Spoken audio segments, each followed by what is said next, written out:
우리나라 망했나요? 주식창을 보며 사람들이 자주 섞인 쓴 웃음을 지으며 말합니다. 우리나라를 대표하는 주식인 삼성전자는 5거래일 연속 하락하여 4년 5개월 만에 4만전자로 추락했죠.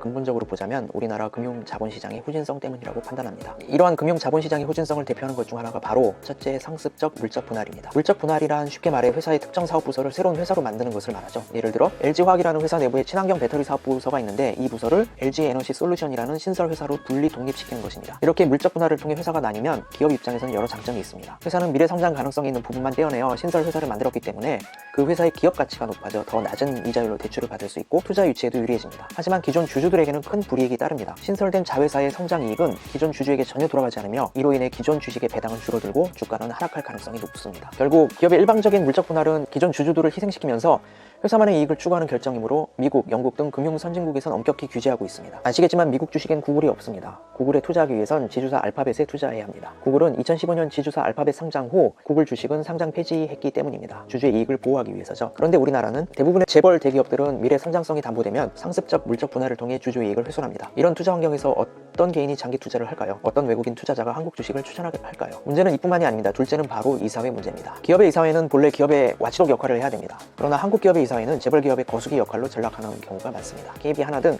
국내 4대 금융지주의 경우 작년 상반기 이사회에서 반대 의견을 낸 사회이사가 단 한 명도 없었습니다. 찬성률이 100%였던 셈이죠. 결국 이사회는 견제와 감시 기능을 뒤로한 채 대주주의 이익만을 대변하며 증권시장에서 다양한 꼼수를 부리는 데 큰 역할을 하고 있는 셈입니다. 마지막으로 높은 상속 증여세 부담은 재벌기업 오너들이 기업 주가 부양에 큰 의지를 가지지 못하게 합니다. 주가가 오를 경우 상속세 부담이 커지기 때문에 오히려 기업의 가치를 낮게 유지하려는 꼼수 같은 경향이 생기는 것이죠. 이와 같은 다양한 배경으로 코리아 디스카운트는 완성이 됩니다. 소액 주주들의 이익 훼손은 덤이죠. 문제는 이러한 후진성을 가지고 있기 때문에 외국인 투자자조차 국내 주식시장을 신뢰하지 않는다는 것입니다. 쓰레기통에선 꽃이 피어나지 않는 것처럼 이런 금융 후진성 환경 속에서 증시가 상승할 리 만무합니다. 아니 반대로 이런 일들이 대놓고 벌어집니다. 미 대선 후 세계 증시를 보면 전쟁 중인 러시아는 5.47% 상승한 반면 한국의 코스닥은 마이너스 5.49% 하락하며 전 세계에서 가장 많이 하락한 시장이 되었습니다. 그 다음은 한국 코스피로 마이너스 3.66%였습니다. 그리고 한국을 제외하고 가장 많이 추락한 곳은 마이너스 3.02%로 남아공 증시였죠. 미국 증시는 세금을 내지만 한국 증시는 원금을 낸다라는 말이 SNS를 타고 씁쓸한 웃음을 주며 돌아다니고 있습니다. 증시 하락의 배경을 트럼프에서만 찾지 말고 그보다 이 기회에 기업과 정치인들이 정신 차리고 체질 개선을 했으면 하는 바람입니다.